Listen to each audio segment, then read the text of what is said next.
নমস্কার সবাইকে immense vision চ্যানেলের তরফ থেকে স্বাগত জানাই। তো আমরা আগের ক্লাসে আমাদের মিডাইভেল হিস্ট্রি আমরা স্টার্ট করেছিলাম। তোমরা যারা আগের ভিডিওটি দেখোনি অবশ্যই দেখে নেবে।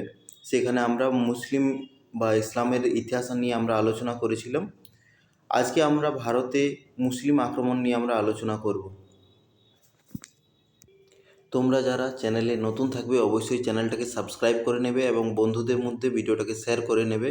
আর যারা পুরুলিয়া এবং পুরুলিয়ার পার্শ্ববর্তী এলাকাতে তোমরা যারা থাকো তারা অবশ্যই আমাদের অফলাইন সেন্টারে যোগাযোগ করবে। অফলাইন সেন্টারে আমরা ডিটেলসটা ডেসক্রিপশনে দিয়ে দেবো, অথবা ভিডিওর শেষে আমরা একটা প্যাম্পলেট আমরা অ্যাড করে দেবো। তাহলে দেখো, ভারতের মুসলিম আক্রমণ মূলত আমরা দুই ধরনের আক্রমণকে আমরা এখানে ধরি। একটা হচ্ছে আরব আক্রমণ,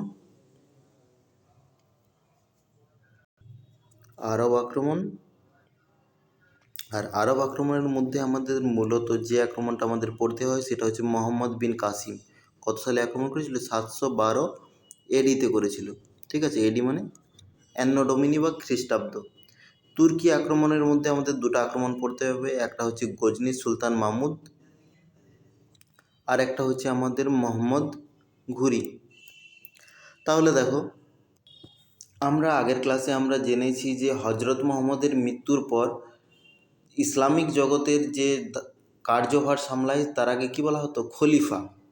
আর কোনো একটা জায়গাতে যেখানে মুসলিমদের আধিপত্য বা মুসলিম শাসক যেখানে নিযুক্ত করা হতো, সেই কাজের দায়িত্ব থাকতো কাদের? খলিফাদের দায়িত্ব থাকতো। খলিফারা বিভিন্ন রাজ্যে যেটা ইসলামিক দখলে চলে আসতো সেইগুলোতে সম্রাট নিয়োগ করতো বা সুলতান নিয়োগ করতো। তাহলে দেখো, চারটা খলিফা ছিল। সবচেয়ে প্রথম ছিল আবু বকর, তারপর উমর, তারপর উসমান, তারপর আলী। তাহলে আমাদের এখানে যে উমরের সময় থেকে কি ভারতে আক্রমণ শুরু করে দেয়? উমরের সময় থেকে এক সেকেন্ড, ভারতে আক্রমণ শুরু হয়ে যায়।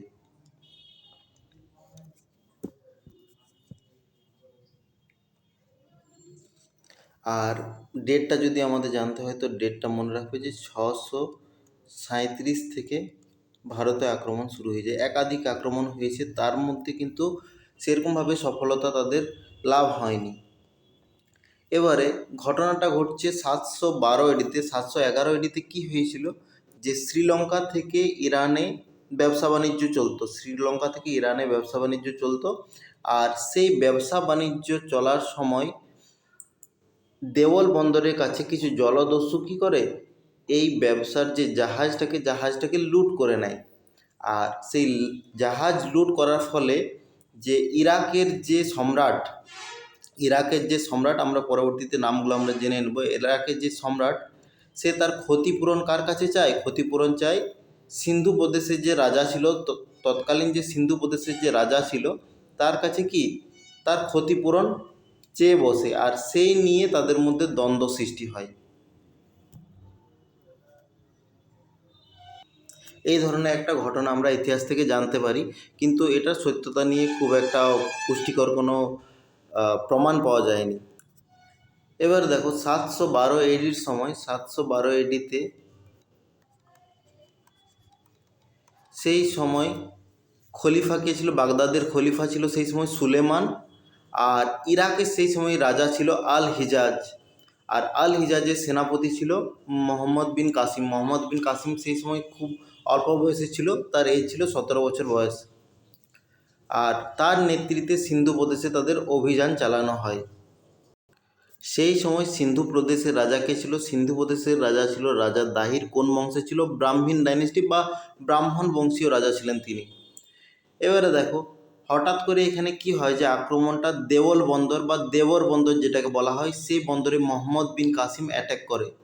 তো সেই সময় খুব একটা সময় না থাকার জন্য রাজা দাহির সেই দেওল বন্দরটাকে ডিফেন্ড না করতে পেরে তারা ব্রহ্মানন্দ সিটিতে তারা আশ্রয় গ্রহণ করে। আর সেখানে তারা যুদ্ধের প্রস্তুতি শুরু করে। কিন্তু সেইখানের অভিজাত শ্রেণীর ব্যক্তিরা রাজা দাহিরকে কী করে? বিশ্বাসঘাতকতা করে এবং তার ফলে তারা কি এই ব্রহ্মানন্দ সিটিটাও কি হয় যে আক্রান্তদের হাতে হেরে যায় এবং সেখান থেকে তারা পালিয়ে রাবণের কাছে একটা বড় পরিমাণের যুদ্ধ হয়, রাবণ বা যেটাকে অ্যারোরের যুদ্ধ বলা হয়। এটা হয়েছিল কখন? 712 এডিতে রাবণের যুদ্ধ বা অ্যারোরের যুদ্ধ হয়। এই যুদ্ধতে প্রথম দিন কোনো ফলাফল বার হয়নি, দ্বিতীয় দিনে রাজা দাহির প্রায় জিতার মুখে সেই সময় তাকে একটা তীর লেগে যায় এবং সেই তীরে তিনি মারা যান। ফলে কি যুদ্ধের ফলাফলটা উল্টো হয়ে যায় এবং সেখানে যুদ্ধে কে জিতে যায়? যুদ্ধে জিতে যায় মোহাম্মদ বিন কাসিম। ফলে কি হয়েছে, সিন্ধু প্রদেশ মোহাম্মদ বিন কাসিমের দখলে চলে আসে।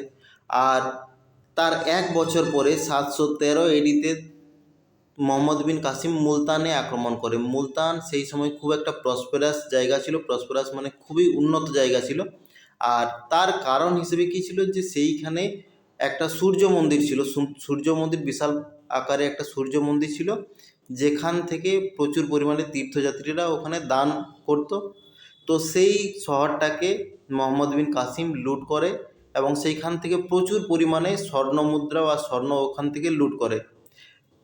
মোহাম্মদ বিন কাসিমেই মুলতানকে সিটি অফ গোল্ড বলেছিলেন, যে এত পরিমাণে সেখান থেকে সোনা পাওয়া গেছিল। পরবর্তীতে তিনি সূর্য মন্দিরটাকে ভাঙেননি। সূর্য মন্দিরটাতে যে মূর্তিটা ছিল তার উপর আল বিরুনির মতে যে সেই মূর্তিটাকে অশুদ্ধ করার জন্য তিনি সেটার উপরে গোমাংস দিয়ে দিয়েছিলেন। আর এই ঘটনাতে দাহিরের পরিবারের কী হয়েছিল, দাহিরের পরিবারের মনে রাখবে যে দাহিরের যে মেয়ে রানী ছিল, রানী দেবী আর একটা ছিল লাডো দেবী, দুটা রানী ছিল, রানী দেবী আর একটা হচ্ছে লাডো দেবী। তারা কি করে জহর ব্রত করে, জহর ব্রত মানে অগ্নিকুণ্ডে তারা নিজেকে আত্মদাহ করে। আর তার দুটো মেয়ে ছিল, একটা হচ্ছে পারমল দেবী আর একটা হচ্ছে সুরজমতী দেবী। তারা কি করে, তারাকে ভোগদাসী হিসাবে নিয়ে যাওয়া হয় আর কিছুদিনের মধ্যে তারা সুসাইড করে নেয়। মনে করা হয় যে আল হিজাজের কাছে তারা মোহাম্মদ বিন কাসিমের বিরুদ্ধে তারা শ্লীলতাহানির দায় চাপিয়েছিল, ফলে কি মোহাম্মদ বিন কাসিমকে আল হিজাজ মৃত্যুদণ্ড দিয়েছিল। আর মোহাম্মদ বিন কাসিমের মৃত্যুর পর বাগদাদের পরবর্তী খলিফা যে উমর বিন আব্দুল আজিজ দাহিরের পুত্রকে ইসলাম ধর্মে দীক্ষিত করে এবং তাকে রাজ্য চালাবার অধিকার দেয় এবং পরবর্তীতে তিনি বিদ্রোহ করলে জুনেদ খানের কাছে তার মৃত্যু হয়।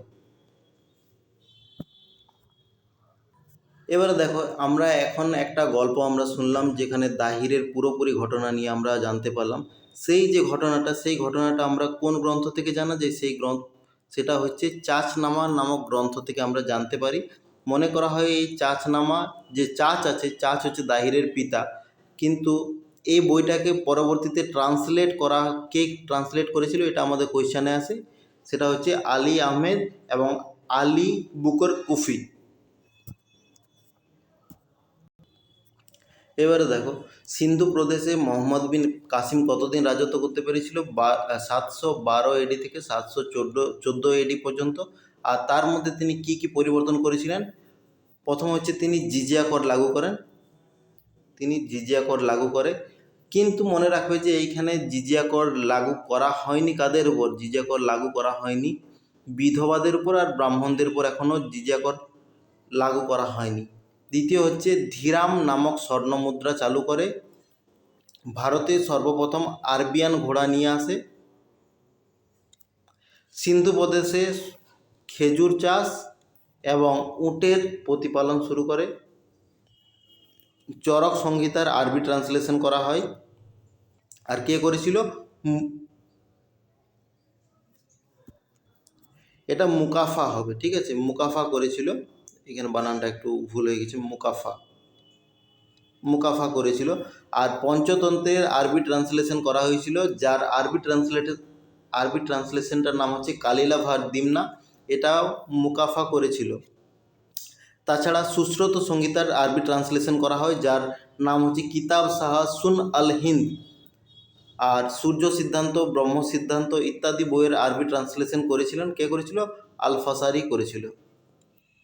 এইগুলো কার সময়কালে হয়েছিল? এইগুলো হয়েছিল মোহাম্মদ বিন কাসিমের সময়কালে এই জিনিসগুলো ঘটিত হয়েছিল।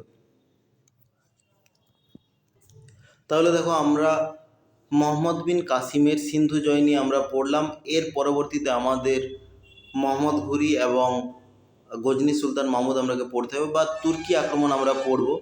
তো অবশ্যই ভিডিওটাকে লাইক এবং চ্যানেলটাকে সাবস্ক্রাইব করে নেবে, বন্ধুদের মধ্যে ভিডিওটাকে শেয়ার করে দাও। আর পুরুলিয়াতে আমাদের অফলাইন কোচিং সেন্টার শুরু হয়েছে। তো এর নিচে দেওয়া এই দুটি নম্বরের মধ্যে যে কোনো একটিতে তোমরা কল করতে পারো, আর কল করার মাধ্যমে তোমরা অফলাইন ব্যাচে আমাদের যুক্ত হতে পারো। আজকের জন্য এতটাই।